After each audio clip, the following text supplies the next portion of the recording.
இப்ப நம்ம கண்ணுக்கு முன்னாடி வானத்துல இருந்து கல்கள் வந்து என்ன செய்ய ஆரம்பிச்சிருக்கு, விழ ஆரம்பிச்சிருக்குது. இதெல்லாம் ஆண்டவர் நம்ம கொடுக்குற ஒரு சைன், அடையாளம். வானத்துல இருந்து அடையாளங்கள் தோன்றும். இதை நம்ம நேச்சர் எடுத்துக்கலாம், இயற்கைன்னு எடுத்துக்கலாம், டிவியில சொல்ற மாதிரி ஒரு நியூஸ் எடுக்கணும் நீங்க எடுத்துக்கொள்ளலாம். ஆனால் தேவ பிள்ளைகள் மாத்திரம் எச்சரிப்பாக எடுத்துக்கொள்ளணும். கர்த்தர் நமக்கு சொன்னதனோட அடையாளங்கள் என்ன செய்யுது, கொஞ்சம் கொஞ்சமாக நடக்க ஆரம்பித்திருக்கிறது.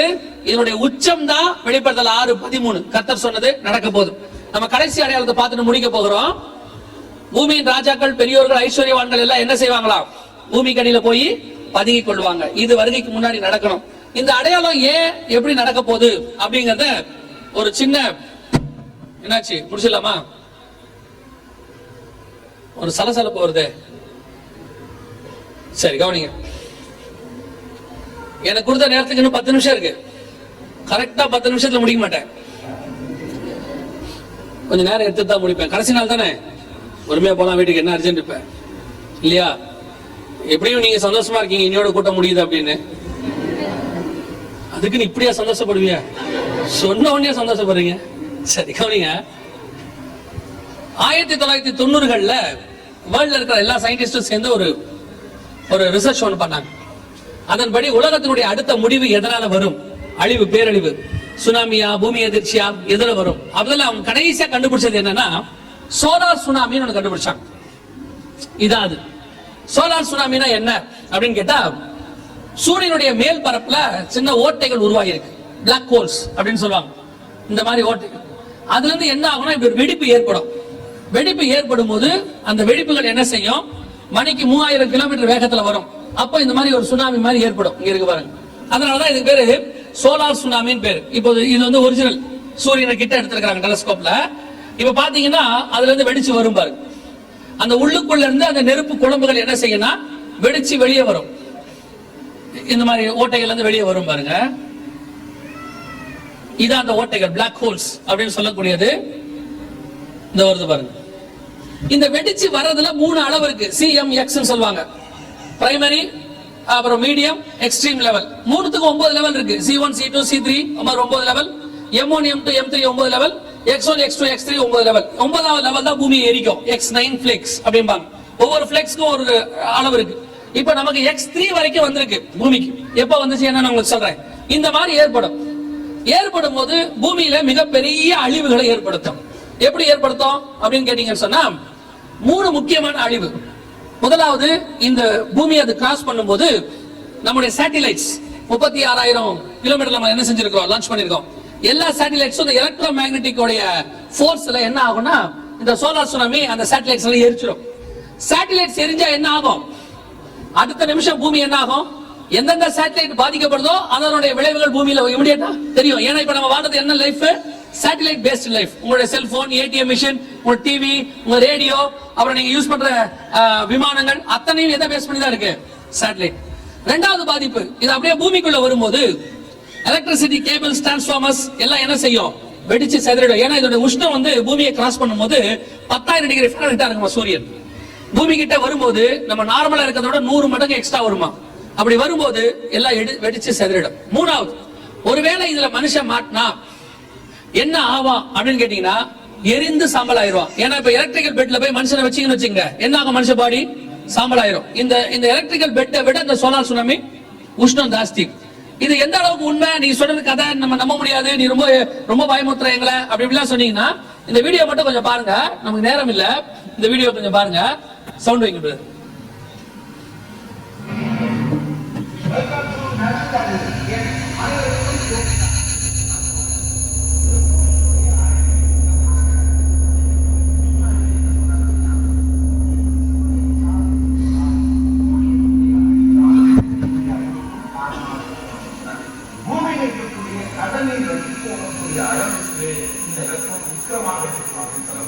ஒரு கட்டத்தில் பூமி போன்ற எல்லா கண்ணுகளையும் சூரியன் நட்சத்திரம் கருதை உருவாக்கி உள்ளே எழுப்பி கொஞ்சம் கொஞ்சமாக பூமி போன்ற ஒரு சின்ன ஒரு கருமை நட்சத்திரமாக மாறி சூரியன் கருப்பா மாறும். சூரியன் கருப்பா மாறுங்கிற ஏன்னாச்சு, அதுல ஸ்பீக்கர் வருதா? சரி கவனிங்க. இது இவர் சொல்றாரு, பைபிள் என்னைக்கோ சொல்லிச்சு சூரியன் என்ன மாறும், கருமை நட்சத்திரமா மாறும். கவனிங்க, வைங்க வைங்க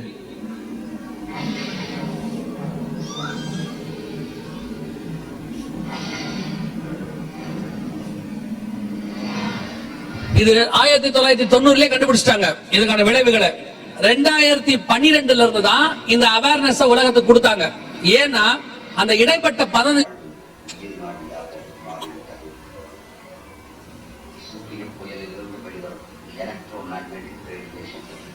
பூமியில் மின்சாரத்தில் இயங்கிக் கொண்டிருக்கும் அனைத்து பொருட்களையும் செயலிழக்க செய்யப்படும். கற்பனை செய்து பாருங்கள். TV, radio, washing machine, fridge, computer, iPad, video game, cellphone, fan, AC என்று நாம் தினமும் உபயோகிக்கப்படுகிறார்கள். நமது வாழ்வில் இன்னும் சூழலாகிவிட்டது.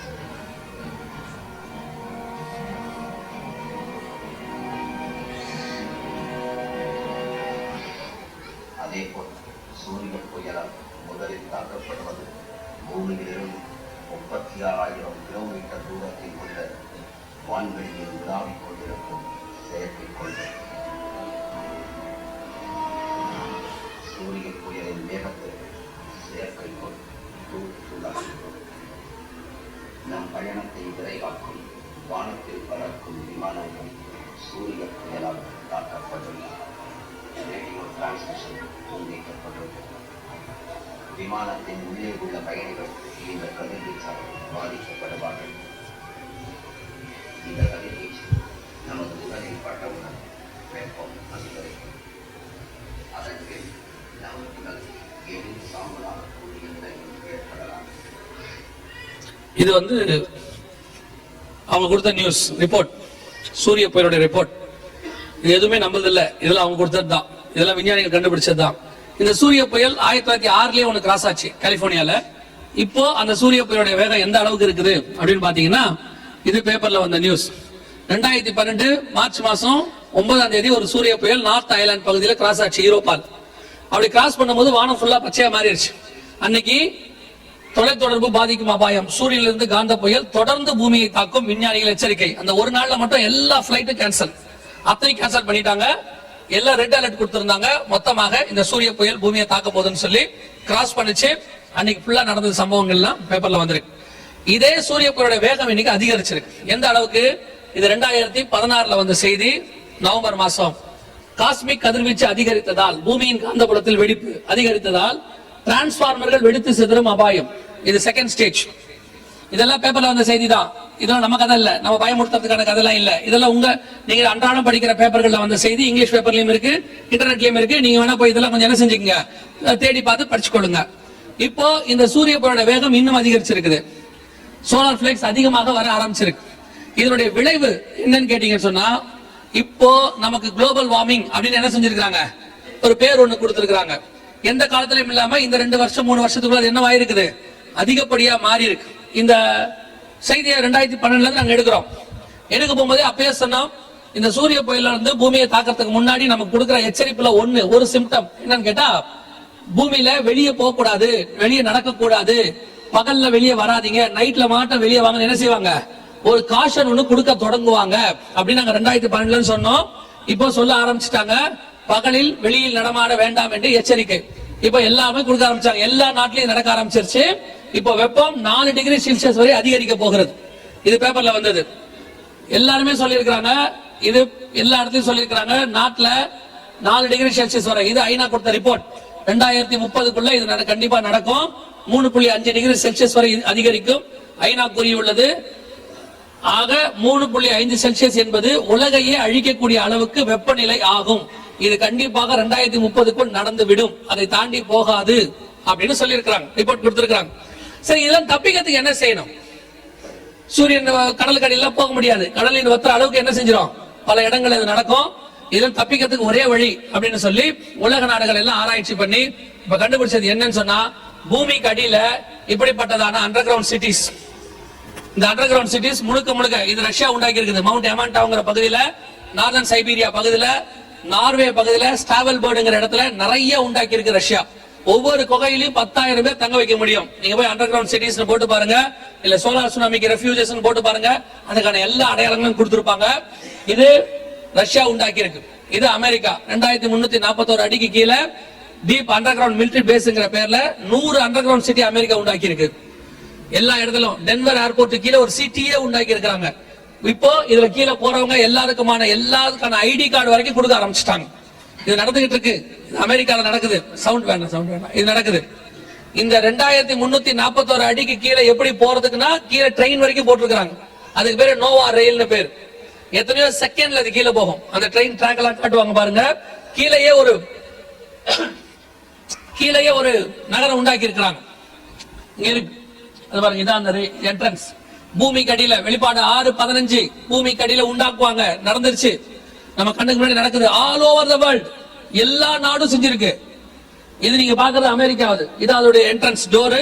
கீழே போறதுக்கான உங்களுக்கு அந்த ட்ரெயின் ட்ராக் எல்லாத்தையும் காட்டுவாங்க பாருங்க. இதாவது கீழேயே விவசாயம் நடக்குது. கீழேயே ஒரு சிட்டியே இருக்கு. கீழே வண்டி ஓடி டிராபிக் லைட்ஸோட கீழே ஒரு 1000-2000 அடிக்கு கீழே ஒரு சிட்டியே உண்டாக்கி இருக்கிறாங்க. இது அமெரிக்கா உண்டாக்குனது. இதான் நோவா ரயில் அப்படின்னு சொல்லக்கூடியது. எல்லா பாருங்க கீழே ஊரு சிட்டி எல்லா நாடும் செஞ்சிருக்கு. இது அமெரிக்காவது. இது நார்வே ஸ்டாவல் பேர்டுங்கிற இடத்துல நார்வே செஞ்சிருக்குது. பின்னாடி தெரியுது பாருங்க. 20 லட்சம் பேர் தங்கலாம் அதுல. நீங்க யுஎஸ்க்கு போகும்போது நார்வே வழியா பிளைட் போகும்போது பாத்தீங்கன்னு சொன்னா இது தெரியும் உங்களுக்கு. பிளைட்ல இருந்து பார்க்கும் போதே தெரியும். கீழே தெரியுது பாருங்க. உலகத்துல இருக்கிற எல்லா மரம் செடி கொடி அத்தனையுடைய வெதர் சாம்பிள் இது உள்ள இருக்கு. குளோபல் சீட் ஃபெர்டிலைசேஷன் சொல்லுவாங்க. இது உள்ள இருக்கு. இதுல 20 லட்சம் பேர் என்ன செய்யலாம்? தங்கறதுக்கான ஏற்பாடுகளையும் பண்ணி வச்சிருக்காங்க. நார்வே அரசாங்கம் 2012 பண்ணிருச்சு. இப்ப இந்த மாதிரி இன்னும் நிறைய உண்டாக்கி இருக்காங்க. ரஷ்யாவுடைய துணையோட முழுக்க இது ஏன் இவ்வளவு உண்டாக்குறாங்க? என்ன ரீசனுக்காக? ஏன் திடீர்னு எல்லா மரம் செடி கொடியோட சாம்பிளை கொண்டு போறாங்க? பைபிள் தெளிவா சொல்லுது 8ஆம் அதிகாரம் 7ஆம் வசனத்துல 3 1 பங்கு மரம் செடி கொடி எல்லாம் வெந்து போயிடுச்சு. இதெல்லாம் எரிஞ்சு போறதுனால திருப்பி உண்டாக்குறதுக்கு என்ன செய்யறாங்க? அதுக்கான சாம்பிள்ஸ் கொண்டு போய் வச்சிருக்காங்க. இது நார்வே உண்டாக்குனது. யார் யார் எவ்வளவு உண்டாக்கி இருக்கிறாங்க எல்லாம் இங்க இருக்கு. எல்லா நாடும் செஞ்சாச்சு.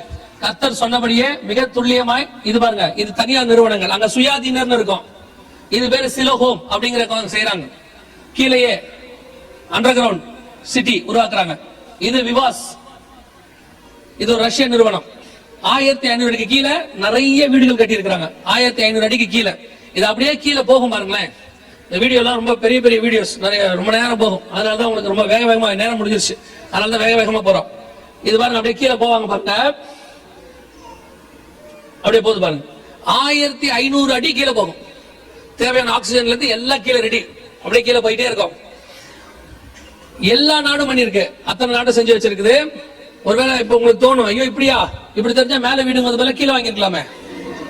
இல்ல நம்ம அப்படிதான் நினைப்போம். கீழே வாங்கிருக்கலாமே. இப்ப கூட வாங்க கெடுப்பல.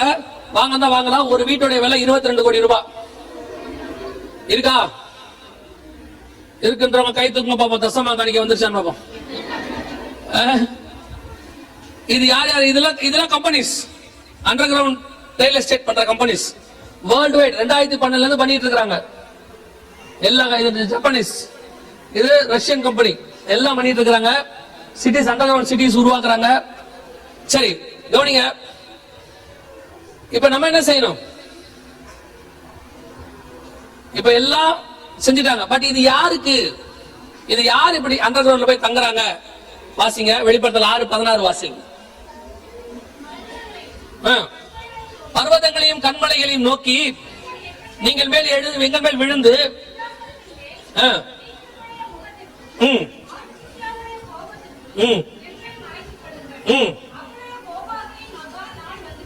அதாவது உலகத்தின் அழிவு வந்து விட்டதுன்னு சொல்லி எல்லாரும் எங்க போய் பதுங்கிக்கிறாங்களாம்?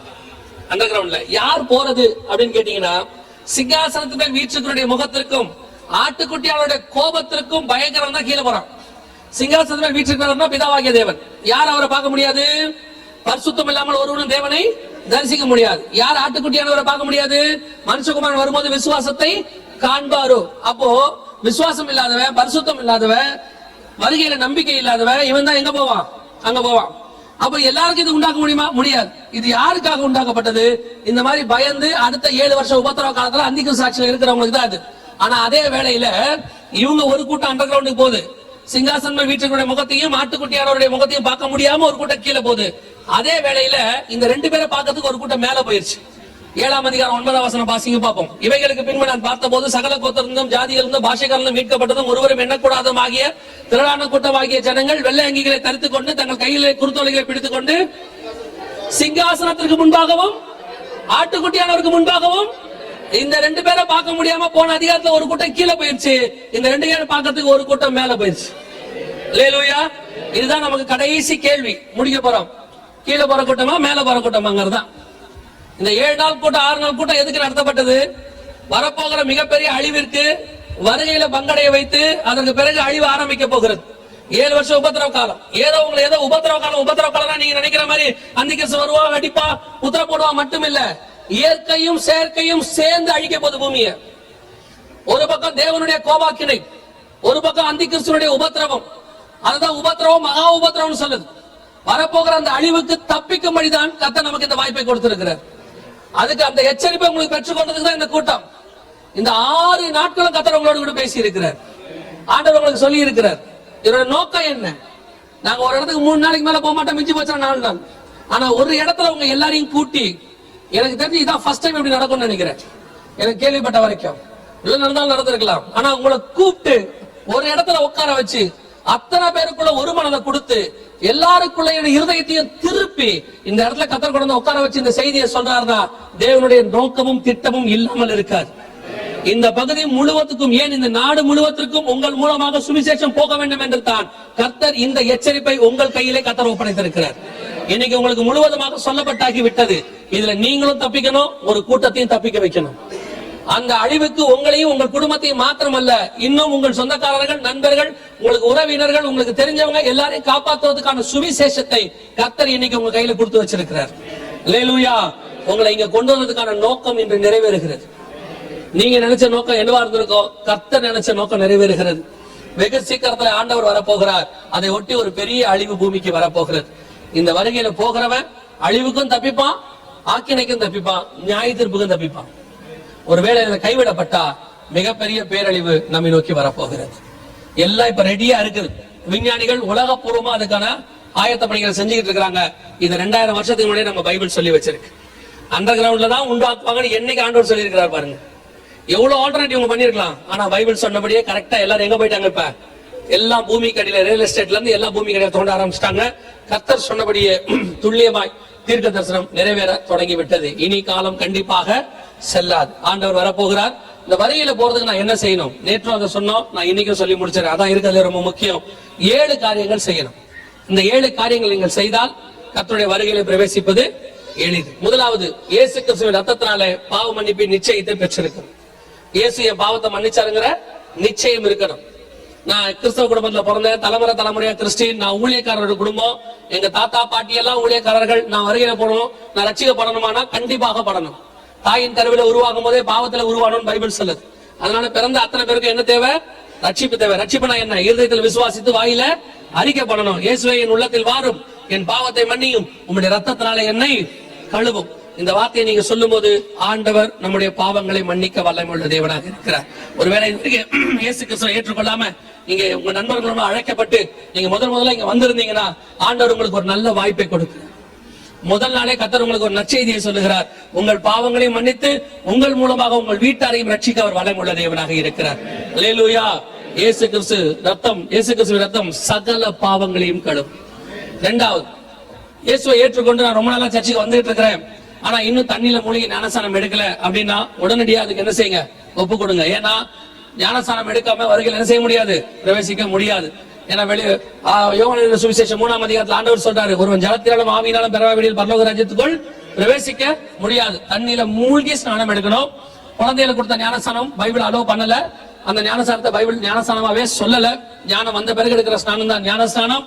கர்த்தருக்கு பயப்படுகிற ஞானத்தின், அப்போ தீமை விட்டு விலகுதலே கர்த்தருக்கு பயப்படுகிற பயம். தீமை விட்டு விலகி கர்த்தருக்கு பயந்து இனி பாவம் செய்ய மாட்டேன் அறிக்கை செய்து நீங்க தேவனுக்கு முன்பாக பாவத்துல மறித்து நீதிக்கு உயிர்த்தெழுகிறேன் அப்படிங்கிறதுக்கு அடையாளமா தான் இந்த ஞானஸ்தானத்தை எடுக்கும். தண்ணியில மூழ்கி எடுக்காதவங்க எடுங்க. காலம் செல்லாது, வெகு சீக்கிரத்தில் ஆண்டவர் வரப்போகிறார். 3வது, எபேசியர் 4:30, மீட்கப்படும் நாளுக்கென்று முத்திரையான பரிசுத்தாவின் அபிஷேகத்தை பெற்றிருக்க வேண்டும். பரிசுத்த ஆவியானவர் இல்லாம நீங்க பரலோகத்தில் பிரவேசிக்க முடியாது. இந்த பூமியில நீங்க பரிசுத்தமா வாழ்றதுக்கும் பரிசுத்த ஆவியானவர் தான் காரணம். அவர் தான் நம்மை பரிசுத்தமாக்குகிற தேவன். அவர் வந்து பாவத்தை குறித்தும் நீதியை குறித்தும் நியாய தீர்ப்பு குறித்தும் என்ன செய்வாரு? உலகத்தை கண்டித்து உணர்த்துவார். 4வது, வேறுபாடுள்ள வாழ்க்கை. உங்களுக்கு உலகத்துக்கு என்ன இருக்கணும்? வித்தியாசம் இருக்கணும். அப்போஸ்தலர் நடவடிக்கைகள் 2:40 சொல்லுது, மாறுபாடான சந்ததியை விட்டு விலகி உங்களை ரட்சித்துக் கொள்ளுங்கள். உலகம் சபைக்குள்ள வரக்கூடாது, சபைதான் உலகத்துக்கு போய் சபையா மாத்தணும். உலகம் சபைக்குள்ள வந்து சபை என்ன செய்யக்கூடாது, உலகமா மாத்தக்கூடாது. நம்மள ஆண்டவர் அழைச்சது உலகத்துக்கு ஒத்த வேஷம் தரிக்கிறதுக்கு இல்ல. நான் எப்பவும் சொல்றேன், உலகத்தோட கூட காம்படிட் பண்ணாதீங்க. இங்க மியூசிக் வாசிக்கிறவங்க, இசை வாசிக்கிறவங்க எல்லாருக்கும் சொல்றேன், உலகத்தோட காம்படிட் பண்ணாதீங்க. அவங்க நல்லா வாசிக்கிறாங்க, அது மாதிரி வாசிக்கணும், அதை விட நல்லா வாசிக்கணும். ஆண்டவர் உங்களை கூப்பிட்டது வேர்ல்டோட காம்படிட் பண்றதுக்கு இல்ல. ஆண்டவர் உங்களை கூப்பிட்டது அவரை ஆராதிக்க. அவர் ஆராதிக்க தான் கர்த்தர் கூப்பிட்டாரு. நம்ம உலகத்தோட நம்மள என்ன செஞ்சு கூடாது, கம்பேர் பண்ண கூடாது. ஏன்னா நாம உலகத்தோடு கூட கம்பேர் பண்ண வேண்டியவர்கள் அல்ல. வேதம் தெளிவா சொல்லுது, நீங்கள் உலகத்தாரா இல்லாதபடியினாலே. நாம கம்பேர் பண்ண வந்து பரலோகத்தோட, தேவனோட, அவர் சாயலா மாறணும். நல்லா கவனிச்சுக்கொள்ளுங்க, எவ்வளவு பெரிய மியூசிக் டைரக்டரா இருந்து ஆஸ்கார் அவார்ட்லாம் வாங்கின டைரக்டரா இருந்தாலும் அடுத்தவனை அவரால் சந்தோஷப்படுத்ததான் முடியுமே ஒழிய ஒருத்தனை ரட்சிப்புக்குள்ள நடத்த முடியாது. ஆனா ஃபாதர் பெர்கமன்ஸோட பாட்டு அது வந்து பெரிய டியூன் இருக்காது, பயங்கரமான குரல் தான் கிடையாது, அதுல அப்படியே பயங்கரமான வார்த்தைகள்னு சொல்லிட முடியாது. ஆனா அதுல ஒண்ணு இருக்கு, கர்த்தருடைய அபிஷேகம் இருக்கு. அது அநேகரை ரட்சிக்கும், அநேகரை நரகத்திலிருந்து காப்பாற்றும். நமக்கு காது கிணிய பாட்டு வேணாம், ஆத்மாவை மீட்கிற பாட்டு தான் வேணும். அதைத்தான் ஆண்டவர் உங்ககிட்ட எதிர்பார்க்கிறார். நீங்க மியூசிக் வாசிக்கிறவங்க, வர்ஷிப் பண்றவங்க எல்லாரும் அவரை மாதிரி வாசிக்கணும், இவரை மாதிரி வாசிக்கணும், அந்தான மாதிரி வரணும், வர்ஷிப் லீடர் மாதிரி வரணும்லாம் நினைக்கவே நினைக்காதீங்க. ஆண்டவரை மாதிரி வரணும்னு மட்டும் நினைங்க. அதுக்குதான் கர்த்தர் கூப்பிட்டு இருக்கிறாரு. ஆண்டவருக்கு தேவை டேலண்ட் உள்ளவன் இல்ல, ஆண்டவருக்கு தேவை ஒபீடியன்ட் ஆனவன். ஆண்டவருக்கு தேவை ஒபீடியன்ட் ஆனவன் தான். டேலண்ட் உள்ள ஒபீடியன்ட் ஆனவனை ஆண்டவர் கீழ்படுகிறவன, டேலண்ட் உள்ளவன ஆண்டவர் மாத்திடுவாரு. ஆனா டேலண்ட் இருக்கிறவன ஒபீடியன்டா மாத்துறது கஷ்டம். ஆண்டவருக்கு தேவை கீழ்படுகிறவன். கீழ்படுகிறவன் ஆடு மேய்க்கிறவனாய் இருந்தாலும் ராஜாவாய் மாத்த அவரால் முடியும். ராஜாவாய் இருக்கிறவன் கர்த்தருக்கு முன்பாக பெருமை பாராட்டினார், புள்ளி மேய வைக்கவும் அவரால் முடியும். ஆண்டவருக்கு முன்னாடி அப்படி செய்யாதீங்க. சோ வேறுபாடுள்ள வாழ்க்கை ரொம்ப முக்கியம். 5வது, சுவிசேஷம் அறிவித்தல் உங்கள் மேல் விழுந்த கடமை. Each and everybody must preach gospel. சுவிசேஷம் சொல்லாவிட்டால் உங்களுக்கு ஐயோ. பரலோகத்துக்கு போகும்போது ஆண்டவர் உங்ககிட்ட கேட்டது ஒன்னே ஒண்ணுதான், ஆத்துமாக்களை மட்டும். சுவிசேஷம் என்பது உங்கள் ரட்சிப்பினுடைய ஒரு பகுதி. நீங்க ரட்சிக்கப்பட்டிருக்கீங்கன்னா சுவிசேஷம் சொல்றவங்களும் இருப்பீங்க. ஏன்னா ரட்சிக்கப்பட்டோம்னா ரட்சிப்பின் சந்தோஷம் ஒன்று வரும். அதை உங்க இதயத்துல வச்சுக்க முடியாது. எப்படி கர்ப்ப வேதனை மாதிரி அது பவுல் சொல்றாரு, அதை பெற்று எடுக்கணும், அது வெளியே போகணும். அதே மாதிரி நீங்க யாராவது ஒருத்தருக்கு என்ன செய்யணும், மஸ்ட் பிரீச் காஸ்பல். ஐயோ சுவிசேஷம் சொன்னா அடிக்கிறாங்களே, அது அவ வேலை, அடிக்கிறதுக்கு தான் அவன் ஆண்டவர் வச்சிருக்காரு. அவ அடிக்கிறது அவ வேலை, சொல்றது நம்ம வேலை. அடிக்கிறவன் கை ஓயும், சொல்ற வாய் ஓயவே கூடாது. கர்த்தர் வருமானம் சுவிசேஷத்தை சொல்லிக் கொண்டே இருக்கணும். சொந்தக்காரங்க, நண்பர்கள் எல்லாருக்கும் சொல்லுங்க. வெட்டியா போன் பண்ணி உட்கார்ந்து 1 மணி நேரம் 3/4 மணி நேரம் வெட்டி கதை பேசாதீங்க. என்ன குழம்பு வச்ச, என்ன வாங்கின, என்ன பிசினஸ் பண்ண போற, இந்த வருஷம் என்ன லாபம், அதெல்லாம் ஒரு மண்ணங்கட்டியும் உதவாது. இயேசுவை பத்தி சொல்லுங்க. அவன் ஒருவேளை இயேசுவை ஏற்றுக்கொண்டால் அந்த ஆத்மாவை உங்கள் கணக்கிலே கர்த்தர் பரலோகத்தில் வைத்துக் கொள்வார். அல்லேலூயா. தேவையான வார்த்தைகளை பேசி தேவையானபடி ஆத்துமக்களை ரட்சிப்புகளை நடத்துங்கள். 6வது, இயேசு கிறிஸ்து வருவார் என்பதை என்ன செய்யணும், ஒவ்வொரு நாளும் விசுவாசிக்கணும். இப்போ ஒரு வாரம் ஜுரம் அடிக்கும். இப்ப நம்ம ஒரு வாரம் என்ன செஞ்சிருக்கிறோம், வருகையை பத்தி நல்லா பேசிருக்கிறோம். இன்னொரு இது ஒரு வாரம் 10 நாளைக்கு தாங்கும். திடீர்னு நைட்ல வானத்துல லைட் தெரிஞ்சா தோணும், கல்லு மாதிரி தெரியுது இல்ல. அப்புறம் நிலாவை பார்த்தா சிவப்பா தெரியும், சூரியனை பார்த்தா கருப்பா தெரியும். அப்புறம் கொஞ்சம் உஷ்ணம் அதிகமான சோலார் சுனாமி வருதோ அப்படின்னு தோணும். இது ஒரு வாரத்துக்கு இந்த ஜுரம் இருக்கும். அதுக்கப்புறம் என்ன ஆயிடும், ஆஸ் யூஷுவல் கிளம்பி காலங்கத்தால் 4 மணிக்கு வேலைக்கு புறப்பட்டுருவோம். வேலைக்கு போறது தப்பு இல்ல, ஆனா இந்த செய்தி உங்க இதயத்துல என்ன செஞ்சிடணும், ஒரு தீப்பொறியாக மாறிடணும். ஒவ்வொரு நாளும் படுக்க போகும்போது ஆண்டவரே இந்த ராத்திரி வேளையில் நம்முடைய வருகை வருமானம் ரட்சிக்கப்பட வேண்டும். அதில் எழுந்திருக்கும் போது ஆண்டவரே இந்த பகல் வேளையில் நம்முடைய வருகை வருமானம் ரட்சிக்கப்பட வேண்டும். வருகைங்கிறது ரத்தத்துல ஊறிடணும். அதான் நம்ம டெஸ்டினேஷன். எப்ப இயேசு வருவார், எப்ப இயேசு வருவார், அந்த வாஞ்சை இருக்கணும். அந்த வாஞ்சை உள்ள ஆத்மா தான் தேவனோட சஞ்சரிக்கிற ஆத்மா. அந்த சஞ்சரிக்கிற ஆத்மாவை தான் கர்த்தர் தம்மோடு கூட எடுத்துக்கொண்டு மேலே போவார். அல்லேலூயா. உங்க மைண்ட்ல அந்த தாட் வந்துடணும். நீங்க வேற ஒண்ணும் செய்ய வேண்டாம். உங்க வேலைக்கு போகும்போது, வரும்போது, எந்த வேலை பார்க்கும் போதும் ஸ்தோத்திரம், தேவனை பத்தின ஒரு துதி, ஒரு ஸ்தோத்திரம், ஒரு ஆராதனை, ஏதோ ஒண்ணு உங்க மைண்ட்ல என்ன செஞ்சிடும், ஓடிட்டே இருக்கணும். நீங்க வேலை பார்க்கும் போது எது செஞ்சாலும் அந்த துதி ஒண்ணு சொல்லிக்கிட்டே செஞ்சு பாருங்க. நீங்க செய்யற வேலையே லகுவா இருக்கும், நீங்க செய்யற வேலை சக்சஸ்ஃபுல்லா இருக்கும். உங்க ஆத்மாவும் தேவனோடு கூட சஞ்சரித்து கொண்டிருக்கும். அல்லேலூயா. இது 6வது. 7வது, கடைசியாக முடிவு பரியந்தம் நிலைநிற்கிறவனே ரட்சிக்கப்படுவான்.